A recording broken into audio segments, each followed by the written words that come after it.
Good morning बच्चों। मैंने आपको पिछले वीडियो में सिविक्स पढ़ाया। सिविक्स 8वें चैप्टर से आपका चालू है, जिसका नाम है भारतीय संविधान की रचना और लक्षण। हमारे भारतीय संविधान किस समय उसकी रचना हुई, कब वो बना और क्या क्या उसके लक्षण या प्रभाव थे। तो उसमें आपका था संविधान का मूलभूत लक्षण। दूसरा क्वेश्चन, पहला था रचना। तो रचना मैंने आपको बता दिया कि कैसे उसकी रचना हुई। अब दूसरा है आपका कि उसके लक्षण क्या क्या थे। 26 जनवरी 1950 से लागू विश्व का सबसे बड़ा विस्तृत तथा ब्यौरेवार भारत के लिखित संविधान के कुछ विशिष्ट तथा मूलभूत लक्षण निम्न अनुसार है। निम्नलिखित यानी कि नीचे लिखा गया है। पहला क्या है? लिखित दस्तावेज जो लिख कर दिया गया था। ब्रिटेन और इजराइल को छोड़कर भारत सहित विश्व के सभी लोकतंत्रात्मक देशों के संविधान लिखित स्वरूप में है। भारत की सामाजिक, भौगोलिक तथा वैविध्यपूर्ण परिस्थिति तथा पूर्व इतिहास को ध्यान में रखते हुए संविधान सभा ने भारत के लिए लिखित संविधान का स्वरूप निश्चित किया। दूसरा है आपका संविधान का आकार। संविधान का आकार कैसा था? एक तो पहला तो लिखित था, लिख के दिया गया था दस्तावेज। दूसरा है संविधान का आकार। भारत का संविधान 22 भागों में विभाजित है। 395 अनुच्छेद तथा 8 परिशिष्टों। वर्तमान में इस समय 12 परिशिष्ट हैं, वैसे 8 था जब बना था संविधान, का समावेश किया गया। इस संविधान में केंद्र तथा राज्यों की शासन व्यवस्था तथा उनके आंतरिक संबंध, लोगों के मूलभूत अधिकार, कर्तव्य, राजनीति के मार्गदर्शक सिद्धांत, न्यायपालिका, चुनाव आयोग, स्थानीय स्वराज्य की संस्थाएं, अल्पसंख्यक वर्ग, पिछड़े वर्ग तथा समाज से के वंचित समूहों के लिए विशेष व्यवस्थाएं की गई हैं, जिसके कारण हमारा संविधान विश्व के दूसरे संविधानों की अपेक्षा विशाल तथा विस्तृत ब्यौरेवार है। तीसरा है आपका एकल नागरिकता। अमेरिका जैसे देशों में प्रत्येक व्यक्ति को दोहरी नागरिकता प्राप्त है, अर्थात पहली नागरिकता यूनाइटेड स्टेट ऑफ अमेरिका यानी कि वो जहाँ का है, तथा दूसरी वह जिस राज्य में निवास करता है उस राज्य की नागरिकता। जबकि हम भारत के किसी भी राज्य में निवास करते हैं, हमें एक ही नागरिकता प्राप्त है, वह हम भारतीय नागरिक हैं। हमारे यहाँ राज्य की नागरिकता का कोई प्रावधान नहीं है। भारत में सिर्फ जम्मू और कश्मीर के नागरिकों को ही दोहरी नागरिकता प्राप्त है, एक भारत की तथा दूसरी जम्मू और कश्मीर की। वर्तमान समय में जम्मू कश्मीर भारत में ही आ गया है। मजबूत केंद्र वाला समवाय तंत्र भारतीय संविधान में कहीं पर भी समवाय तंत्र, फेडरल शब्द का उल्लेख नहीं किया गया है। संविधान के अनुसार भारत राज्यों का संघ है। इस प्रकार एक संघीय राज्य में है। संघ शब्द द्वारा भारत में संघ, केंद्र तथा कई राज्यों के बीच कभी भी परिवर्तन न किया जा सके, ऐसे अस्थायी संबंधों का लिखित स्वरूप में संविधान में स्पष्ट उल्लेख किया गया है। इकाई राज्यों को संघ से अलग होने का अधिकार नहीं है। संघ सरकार को अनेक महत्वपूर्ण सत्ताएं प्रदान की गई है। समवाय तंत्र में केंद्र सरकार तथा प्रदेशों के राज्य सरकारों के बीच सत्ता का स्पष्ट विभाजन किया गया है, जिससे राज्य सरकार अपने प्रदेशों में अपने कार्य क्षेत्र को ध्यान में रखते हुए कानून का निर्माण कर सके। संविधान में केंद्र और राज्यों के बीच किए गए सत्ता विभाजन के अनुसार दोनों अपनी सत्ता के उपभोग करते हैं। संघीय शासन व्यवस्था में तटस्थ, निष्पक्ष तथा स्वतंत्र न्यायतंत्र की व्यवस्था की गई है, जो केंद्र तथा राज्यों के बीच सत्ता और कार्य विभाजन को लेकर उत्पन्न किसी भी विवाद के संदर्भ में संविधान का अर्थ घटन करके विवाद का समाधान करता है। भारत में केंद्र और राज्यों के बीच सत्ता का स्पष्ट और विस्तृतकरण विभाजन किया गया है, जिसके लिए संविधान में 3 सूचियां बनाई गई है। आपको पता है कि इसमें 3 सूचियां बनाई गई हैं, मैं आपको बता देती हूँ। पहला है संघ यानी केंद्र, कोई भी एक जगह केंद्र बिंदु कहते हैं ना, हम एक मान के चलते हैं कि संघ सूची एक गुट बनता है। संघ सूची में कुल 97 विषयों का समावेश किया, मतलब यानी एक जगह जिस कानून पर जिस पर कानून बनाने का अधिकार संघ सरकार को प्राप्त है। राष्ट्रीय महत्व के विषय जैसे संरक्षण, विदेशी मामले, परमाणु शक्ति, वित्त, बीमा, बैंकिंग, डाक, तार, रेलवे आदि क्षेत्रों में केंद्र सरकार का अधिकार है। आपको बता दें केंद्र सरकार का किस किस में समावेश है, केंद्र सरकार किस में अपना हस्तक्षेप कर सकती है, किस किस क्षेत्र में केंद्र सरकार हमारी मदद कर सकती है, क्या क्या है। जैसे विदेशी मामले, कोई विदेश में कोई घटना घटती है, जो भी मामला हो, विदेशी मामले, परमाणु शक्ति और पैसे को लेकर बीमा, बैंक, डाक, आप जानते हैं पोस्ट ऑफिस, डाक, तार और रेलवे के क्षेत्र में क्या है, कौन इस मामले पर कौन न्याय कर सकता है या कौन निर्णय ले सकता है, ये है केंद्र सरकार। दूसरा आपका राज्य सरकार। राज्य सरकार यानी राज्य सूची, इनमें कुल 66 विषयों का समावेश किया गया है, जिन पर कानून बनाने का संपूर्ण सत्ता राज्यों के विधानसभाओं को प्राप्त है। कानून और व्यवस्था, शिक्षा, स्थानीय स्वराज्य की संस्थाएं, कृषि, सिंचाई, स्वस्थ जमीन, आंतरिक व्यापार और वाणिज्य विषयक सेवाओं आदि का समावेश राज्य सूची में किया गया है। अगर केंद्र को ऐसा लगे कि राज्य में कानून और व्यवस्था भंग हो रही है, तो उस राज्य की सहमति सहमति के विरुद्ध भी केंद्र उस राज्य पे केंद्रीय रिजर्व पुलिस बल को भेज सकता है। आपका है तीसरा संयुक्त समवर्ती सूची, यानी तीसरा और लास्ट सूची। संयुक्त सूची में कुल 47 विषयों का समावेश किया गया है, जिस पर कानून बनाने का अधिकार केंद्र सरकार तथा राज्य सरकार दोनों को प्राप्त है।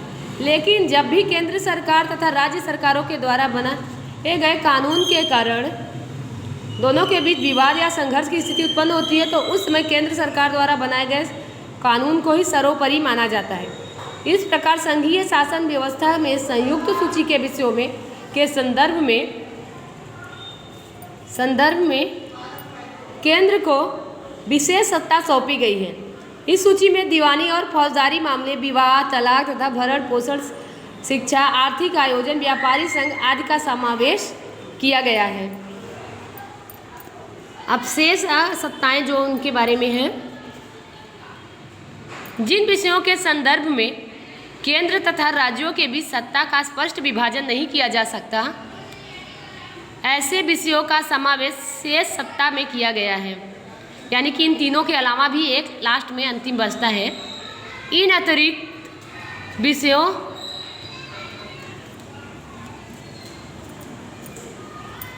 अतिरिक्त विषयों अथवा शेष सत्ता में शामिल विषयों पर कानून का निर्माण करना या उसमें परिवर्तन करने का भी संपूर्ण सत्ता केंद्र सरकार को प्राप्त है। भारत में केंद्र सरकार तथा राज्य सरकारों के बीच वित्तीय साधनों का भी विभाजन किया गया। उत्पादन शुल्क, आयात निर्यात कर, आयकर आदि अधिक आय प्राप्त करने वाले करों को लगाने का अधिकार केंद्र सरकार को, जबकि विक्रय कर, मनोरंजन कर, स्वराज्य शिक्षण कर जैसे कम आय वाले करों को लगाने का अधिकार राज्य सरकारों को प्राप्त किया गया है। इसलिए राज्यों को केंद्र से अनुदान के रूप में प्राप्त होने वाली सहायता के पर आधार रखना पड़ता है। अब है आपका मजबूत केंद्र वाला समवाय तंत्र, ये आपने देख लिया था। और चौथा था, अब पांचवा आपका है आपातकाल के दौरान एक तंत्रीय व्यवस्था। भारतीय संविधान के 3 प्रकार के आपातकाल का प्रावधान किया गया, यानी अचानक आने वाले हमारे ऊपर परेशानी, युद्ध, बाह्य आक्रमण या सशस्त्र सेनाओं द्वारा विद्रोह की परिस्थिति में जब राष्ट्रीय सुरक्षा खतरे में हो, उस समय राष्ट्रीय आपातकाल घोषित किया जा सकता है। राज्य में कानून और व्यवस्था में स्थिति भंग हो रही हो अथवा संवैधानिक व्यवस्थाओं के अनुसार राज्य सरकार प्रशासन न कर रही हो, तो केंद्र सरकार संवैधानिक आपातकाल घोषित राज्य में राष्ट्रपति शासन लागू कर सकती है। सतत मूल्य वृद्धि के कारण देश की अर्थव्यवस्था तेजी से कमजोर होने लगती है। उस समय देश में वित्तीय आपातकाल घोषित किया जा सकता है। इस प्रकार इन तीनों आपातकालीन परिस्थितियों में हमारी संघीय शासन व्यवस्था संपूर्ण रूप से एक तंत्रीय व्यवस्था में बदल जाती है। आपातकाल लागू रहने का संघ शासी व्यवस्था रहती है। आपका 6वां उसमें चैप्टर है संसदीय शासन पद्धति। जनता द्वारा चुने गए प्रतिनिधियों से लोकसभा की रचना होती है। लोकतंत्र में लोकसभा का वास्तविक सत्ता होती है। संसद के 2 सदन हैं, ऊपरी सदन राज्यसभा तथा निचली सदन लोकसभा है। संसद सदस्यों में से मंत्रिमंडल की रचना होती है। मंत्रिमंडल संसद के प्रति जवाबदार होता है। मंत्रिमंडल को जब तक लोकसभा में विश्वास मत प्राप्त होता है तभी वह सत्ता पर रह सकता है। संसदीय सरकार संयुक्त उत्तरदायित्व के सिद्धांत पर कार्य करता है।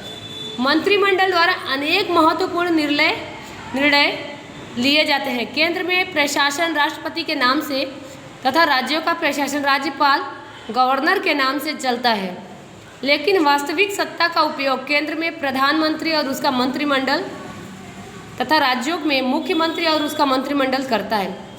राज्य का मंत्रिमंडल राज्य की विधानसभा के प्रति जवाबदार होता है। लोकसभा अस्थायी सदन है। इसकी रचना 5 वर्ष के लिए की जाती है।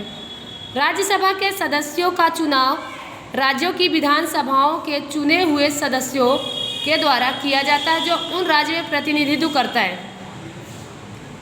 राज्यसभा में विविध क्षेत्रों के विशेषज्ञ अनुभवी ऐसे 12 लोगों को राष्ट्रपति राज्यसभा सदस्य के रूप में मनोनीत करता है। राज्यसभा स्थायी सदन है। उनके 1/3 सदस्य यानी कि 4 में से तीसरे 3 सदस्य हर दूसरे वर्ष निवृत्त होते हैं यानी निकल जाते हैं और उतने ही सदस्यों का चुनाव होता है। इस प्रकार राज्यसभा के सदस्यों का कार्यकाल 6 वर्ष होता है। लोकसभा की तुलना में राज्यसभा की सत्ताएं कम हैं, जबकि लोकसभा की सत्ताएं महत्वपूर्ण सर्वोपरि तथा निर्णायक है। स्वतंत्र, निष्पक्ष तथा सुग्रथित न्यायतंत्र आपका 7वां उसमें यानी आपका लक्षण आप ही देख रहे हो, उसमें आपका 7वां टॉपिक है। संवैधानिक व्यवस्थाओं के अनुसार भारत में स्वतंत्र, निष्पक्ष, संलग्न तथा सुग्रंथित न्यायपालिका की व्यवस्था की गई है, जिसमें सबसे ऊपर सर्वोच्च न्यायालय, बीच में अर्थात राज्य स्तर पर उच्च न्यायालय तथा निचले स्तर पर जिला न्यायालय तथा अधीनस्थ न्यायालय, इसके उपरांत विशेष न्यायालय होते हैं। सर्वोच्च न्यायालय का फैसला भारत के सभी न्यायालयों को मान्य होता है। संघ सरकार तथा राज्य सरकारों के बीच संवैधानिक मामलों या किसी कानून के अर्थघटन से संबंधित उत्पन्न हुए विवाद को हल करने की अंतिम सत्ता सर्वोच्च न्यायालय को प्राप्त है। न्यायपालिका कार्यपालिका से स्वतंत्र होती है। संविधान के संरक्षण के रूप में न्यायपालिका नागरिकों के मूलभूत अधिकारों की सुरक्षा करती है। 8वां है आपका संविधान संशोधन उपबंध। भारतीय संविधान विश्व के दूसरे देशों के संविधान की तुलना में परिवर्तनशील है। समय और संयोगों के अनुसार समय समय पर संविधान में परिवर्तन की आवश्यकता पड़ती है। संविधान में सुधार से संबंधित धाराओं के 3 भागों में विभाजित किया गया है और बांटा गया है। पहला है कुछ परिस्थितियों में संसद में उपस्थित तथा मतदान में भाग लेने वाले सदस्यों को के सामान्य बहुमत के सुधार किया जा सकता है। कुछ परिस्थितियों में दूसरा है कुछ परिस्थितियों में संसद के दोनों सदनों के सदस्यों की बहुमति तथा उपस्थित और मतदान में भाग लेने के सदस्यों की 2/3 2/3 सदस्यों के स्पष्ट बहुमति द्वारा संविधान में परिवर्तन किया जा सकता है। संविधान के कुछ भाग में सुधार करने के लिए संसद के दोनों सदनों की बहुमति उस प्रकार उपस्थित तथा मतदान में भाग लेने वाले सदस्यों की 2/3 बहुमत के साथ आधे से अधिक राज्यों के विधानसभाओं को स्वीकृति आवश्यक है। यदि केंद्र तथा राज्यों के आंतरिक संबंध या उच्च न्यायालय के स्वरूप में परिवर्तन करना हो तो आधे से अधिक की स्वीकृति आवश्यक है। न्यायालय के फैसले के आधार पर भी संविधान में सुधार किया जा सकता है। संविधान के मूल स्वरूप में कोई परिवर्तन नहीं किया जा सकता। कुछ मामलों में संसद के सामान्य बहुमति से किए जाने वाले परिवर्तन के कारण भारतीय संविधान परिवर्तनशील तथा लचीला माना जाता है, लेकिन कुछ विशेष मामलों में संविधान में सुधार किया जा सकता है। राज्यों की स्वीकृति के बिना संशोधन संभव न होने के कारण हमारा संविधान दृढ़ है। यद्यपि दोनों मिश्रण भारतीय संविधान का सर्वमुख लक्षण है। आपका 9वां, 10वां, 11वां, इसमें 14 लक्षण है। 9वां लक्षण है आपका। इस विषय पर हमने आगे विस्तृत चर्चा की है। भारत में संविधान के द्वारा 18 वर्ष या उससे अधिक उम्र के सभी नागरिकों को, मैंने आपको भी बता दिया कि 18 वर्ष के बाद आप अपना वोटर आईडी में नाम डालेंगे तो आप उससे अधिक उम्र के सभी नागरिकों को बिना किसी जाति, धर्म, भाषा, लिंग, आय, संप्रदाय, संपत्ति के जन्म स्थान और के भेदभाव के बिना स्वतंत्र रूप से समान मत देने का अधिकार प्राप्त होता है। वास्तव में एक प्रगतिशील तथा साहसपूर्ण कदम है। मत के अधिकार के कारण लोकतंत्र के प्रत्येक नागरिक को मतदान द्वारा अपना मनपसंद उम्मीदवार चुनने का अधिकार है। चुनाव में दिनों दिन युवा मतदाताओं की बढ़ती संख्या, जागृति, उत्साह, मतदान जागृति के कारण मतदान प्रमाण में वृद्धि, इसी प्रकार राजनीतिक क्षेत्रों में युवाओं की सक्रियताएं यह लोकतंत्र की परिपक्वता तथा सफलता की निशानी है। आपका 10वां है धर्मनिरपेक्षता, असंप्रदायिकता, यानी बिना धर्म, जाति। आपको मैंने बताया कि चुनाव बिना धर्म, जाति, लिंग के आधार पर नहीं है। इस विषय पर प्रस्ताव में हमने इस विषय पर विस्तृत चर्चा की है। जब हमने अपना प्रस्तावना आगे का देखा उसमें हमने विस्तृत जानकारी आपको भी दी है कि प्रस्तावना में हमने इस विषय पर विस्तृत चर्चा की है। भारतीय संविधान तथा सर्वधर्म समभाव तथा सभी धर्मों के प्रति समान आदर भाव को स्वीकार किया गया है। राज्य किसी भी धर्म को प्रोत्साहन का उसका समर्थन नहीं करता। राज्य का अपना स्वयं का कोई भी धर्म या संप्रदाय नहीं है। इस मामले में राज्य तटस्थ भारतीय संविधान सांप्रदायिक पक्षपात अथवा धार्मिक मामलों से दूर है। धर्म के आधार पर किसी भी नागरिक के साथ कोई भी भेदभाव नहीं किया जा सकता। संविधान के सभी धर्म के अनुयायियों को अपने पसंद और अनुसार के धार्मिक मान्यता, श्रद्धा और आस्था के अनुसार धर्म का पालन करने, प्रचार प्रसार करने स्वतंत्रता से उल्लेख किया गया है। यानी कि आपको किसी भी धर्म, जाति को देखकर नहीं, आप किसी को भी अपना वोटिंग कर सकते हैं, अपना मत दे सकते हैं और अपने धर्म का प्रचार प्रसार करने के लिए आप स्वतंत्र हैं। अपनी भाषा बोलने के लिए आप स्वतंत्र हैं। धार्मिक अल्पसंख्यक वर्गों के लोगों के अनेक विशेषाधिकार तथा सुविधाएं प्रदान की गई है। मार्गदर्शक सिद्धांतों के समान नागरिक कानून का समावेश भारत के एक धर्मनिरपेक्ष राज्य घोषित करता है।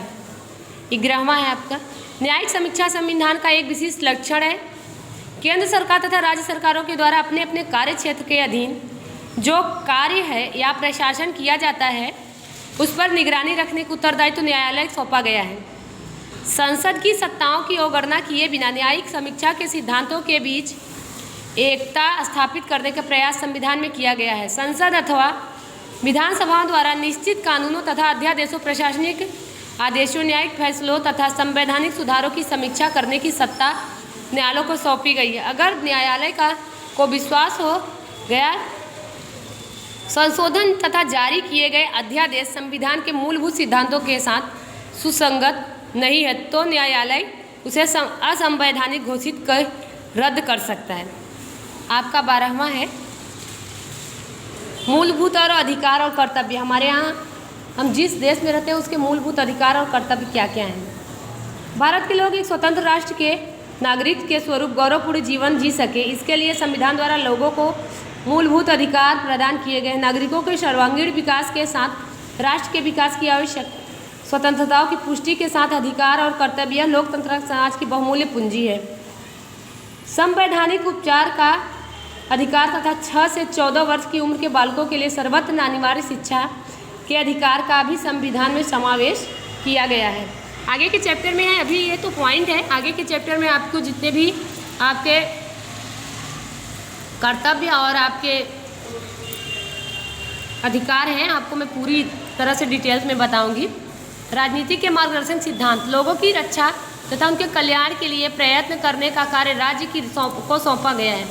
राज्यों का प्रशासन तथा नीतियों के निर्माण में राजनीति के मार्गदर्शन सिद्धांतों राज्यों की आवश्यक मार्गदर्शन देते हैं, जिसके कारण इन सिद्धांतों का मार्गदर्शन सिद्धांत कहा जाता है। आपका लास्ट पॉइंट और आपका ये चैप्टर समाप्त। पिछड़े वर्गों तथा आदिवासी जातियों के लिए विशेष व्यवस्थाएं।